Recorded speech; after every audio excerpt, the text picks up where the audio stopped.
Now, I'm getting pretty close to hitting 3,000 subscribers. I think I'm like 108 away. And there's a lot of people I want to go and thank for supporting this channel. First of all, there are you, the subscribers. Of course, there's the new ones who have subscribed recently. I appreciate you signing up for my crappy content and shitty opinions. And of course, there is the people who have been around since I had the goofy Batman avatar, the smoking Batman, and I did the crazy comics division voice. And this channel has changed a lot in the last 2+ years. I've been doing this since August of 2017, and quite frankly, I never thought I'd make 100 subscribers, let alone 3,000. So first off, I want to thank EHuntington from I Love Comics. He was the one that kind of brought me in, and we did a lot of live streaming, and he's just a really cool guy. And then there's also Gary from Neurotic, who we started talking over Twitter and became friends and doing live streams. And the dude, his channel just fucking blew up, and it's absolutely amazing. And him and Jeremy from Geeks and Gamers on Friday Night Tights were able to get me over 1,000 subs, and that's just awesome. And of course, recently I was on the High Council over at World Class Bullshitters, which was absolutely fucking cool, man. I never thought I would be on a live stream with Jeff. And I also want to thank Tom. Tom is just a fantastic guy over at Midnight's Edge After Dark. He's been trying to get me to live stream with him a lot, and it sucks because I'm always unavailable, and I kind of feel like a bad friend. I'm always telling him, yeah, sorry dude, I can't get in a live stream, and I'm in my backyard gardening. I mean, shit like that. It's fucking stupid. But there's just a lot of great people in this community, like Weaponized Nerd Rage, who I used to stream with a lot, who's a fucking cool dude. You have Mr. E. There's a lot of people. There's a lot of like great comic YouTubers out there, and Fandom Menace YouTubers out there, and it's just an awesome community. And I just want to say thank you to everyone. I know we live in these crazy times, and sometimes you just gotta show appreciation for the positivity that we have in our life. So now that that's done, let's talk about the comic book industry burning down.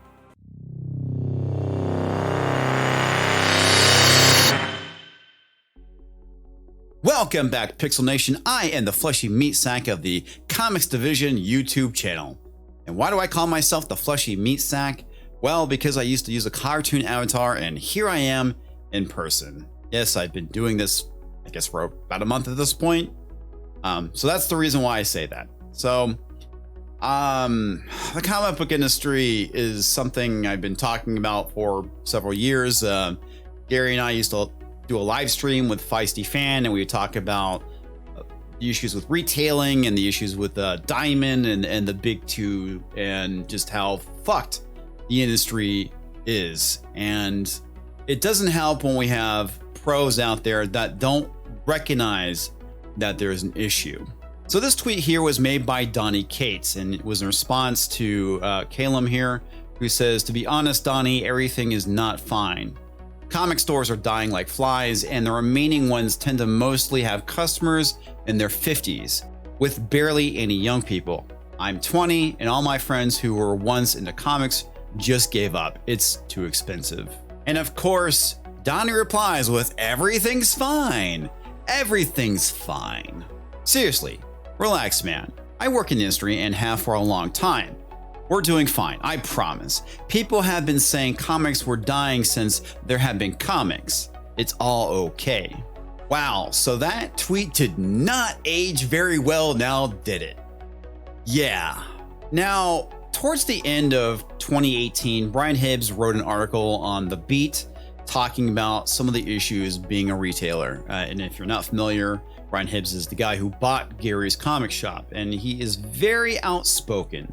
And obviously, these shops are the canary in the coal mine, and if they start dying, it's a representation of how bad off the comic book industry is. And now we have the thing that shall not be named, Voldemort, and this is only expediting the demise of the comic book industry. So back on March 23rd, Steve Geppi announced that Diamond is no longer going to be distributing weekly product. They are shutting down their shipping facilities, and this means that, so what this means is that comic book shops are no longer receiving their weekly orders of new comics. And obviously this impacted the big two, which has led to pencils down. And then things escalate even further 8 days later. On March 31st, Diamond announces that they're having cash flow issues and they're not able to go and pay their vendors. So what exactly does this mean? Well, it means that the publishers like DC, Image, Dark Horse, and Marvel, they're not getting their money. So right now we have comic shops that are closed. Obviously, they're not receiving money. Diamond isn't receiving money from the comic book shops because that's who they get their books from. And the publishers aren't getting their money from Diamond. So now, where does this lead us to? And it doesn't put the industry in a very healthy place right now. And it doesn't help that all the identity politics has been injected in books for over 5 years at this point. Is it 5 years? Yeah, roughly 5 years at this point. It's pretty crazy. This has been kind of going on for a while. And so this has contributed to the decline of the comic book industry. And this is only compounded by the issues with the creatives themselves. Recently, we had Jerry Dugan tell a guy to go eat a bag of pre-fucked dicks. This shit has been going on for a while from comic book pros. And for those of you who are fans of comic books and you push back against the creatives for the identity politics, the forced diversity, the poor stories, they just basically tell you to go fuck yourself and call you an istaphobe. Now, all this is contributing to the decline of comics. So when customers, people who actually go and buy the product, they go and see these type of interactions, it makes them not want to go and buy the books, myself included. Why would I go buy a book from Jerry Dugan when he obviously has no respect for people like myself, and he's just going to tell people to go eat a bag of pre-fucked dicks?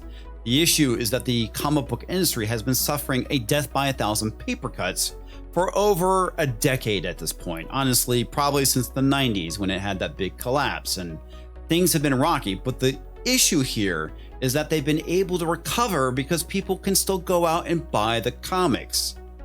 Now rolls in Voldemort, and it's a completely different situation. The industry is absolutely fucked. Image Comics has made 4 of its staff members redundant. The publisher cited the effects of the current global situation and the closure of comic shores. I don't know if that's supposed to be comic stores. Great job, Rich Johnson. I don't know. As well as Image Comics' own Portland office. Newsarama identified 2 of the staff members, graphic designer / publication artist Carrie Hall. Then there's the content manager, copy editor Melissa Gifford. Both have been with Image Comics for 3 years. And while comic staffers in Portland are losing their jobs, some are getting a new one. Robert Mears, formerly editorial director of Valiant, is now senior editor licensing at Oni Press. Which now brings us to this Bounding into Comics article. Diamond Comics announces they won't be able to pay publishers in full till late August. Diamond Comic announces they won't be able to pay publishers in full until late August. In an email to comic book publishers, founder, chairman, and CEO of Jeppy Family Enterprises, Steve Jeppy, outlined a plan to pay publishers following their announcement that they would no longer be distributing new comic books due to Voldemort.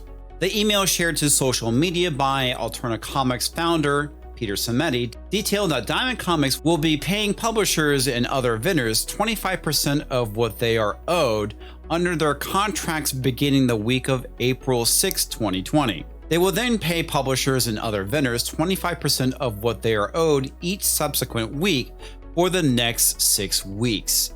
Diamond Comics then detailed they will begin paying the rest of the amount that was deferred in the payments over the next 13-week period. This is not the sign of a healthy industry. Diamond can't pay their fucking bills. And here we are, what? All this shit began on the 23rd of March? So what, we're 3 weeks in? And they can't pay their bills? This is not good, folks. This is not good. Not only does the update detail that they won't be able to pay publishers and vendors in full until at least August, but Jeppy details that Diamond Comics leadership is taking pay cuts. Jeppy writes, While we understand that this will have significant impact on everyone and the situation could change, we also recognize that our world is in the midst of an unprecedented crisis and aggressive action is necessary. In addition to the steps outlined above, our leadership team is announcing a 50% salary cut. Landlords have agreed to rent deferrals, and various other providers of professional services have agreed to defer their payments. Now, if you're one of those individuals that's saying that the comic book industry is doing fine, there's no issues, you're fucking lying to yourself. Jeppy concludes, never before have we experienced such a test of our resolve and determination of our commitments to each other. Now more than ever, we need to come together and support one another. Knowing that these difficult decisions will allow us to emerge from the trying times and thriving once again. And oh my God, that is an absolute terrible image of America Chavez. I mean, what the fuck is up with her face? That art is hideous. And that's the state of the comic book industry. Things are not looking good. Now, it's a good possibility that the big two are going to make a push to release digital comics. And obviously that is a huge point of contention with comic book shop owners. And that's something they've been fighting tooth and nail, because if they're not selling physical copies, they're gone, and digital can't support the comic book industry.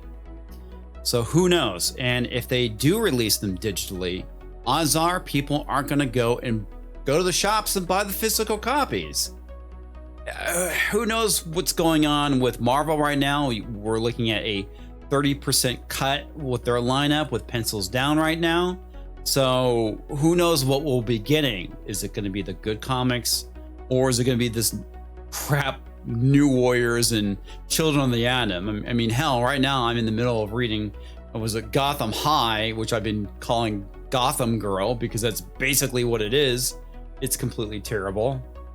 I'm going to be spending a lot of time on Monday going and reviewing that book. And I think that Yellow Flash also wants to do a live stream roasting of the book with a bunch of others, and I should be on that as well. So it'll be interesting to see how things go with this. So at this point, folks, I'm going to throw it back over to you. What are your thoughts about what's going on with the industry? Obviously, comics as we know it are forever changing. The industry is pretty screwed. We even have Ethan Van Sciver, who's trying to save it and rebuild it from the ground up. Good luck with that, man. I hope that's something you can succeed at, but we shall see. We shall see where things go at this point. And one thing I can say, obviously, Alterna Comics is doing quite well at this point because their distribution model does not rely on Diamond. You can go to their website and purchase their comics directly. And then, of course, you have the crowdfunded books like Ethan Cyberfrog and Diversity Comics was a Jawbreaker series, which is actually pretty interesting. So there's a lot of people out there that are going and crowdfunding books, and they're going to do just fine. And that might be the future of the industry at this point if the big two collapse. So we shall see. We shall see. All right, folks, I'll catch you next time. Holy shit, you made it all the way to the end of the video. Well, since you're here, you might as well do me a small favor. If you're new to the channel, go and click that subscribe button, bash that bell for notifications, make sure to like the video if you enjoyed the content, and also share it on social media. I even have a P.O. box in case you want to go and send me fan mail. I never get any, so you could actually be the first one. I'd like to give a huge shout out to all my Subscribestar supporters. Without you, I would probably still be doing this. But in all seriousness, thank you very much, and I do appreciate the support. And I want to give a huge shout out to Toxic Manflu for joining the well hello there big spender tier, as well as Satakur 7th Legion for joining the Take My Money Damn It tier. You guys are awesome.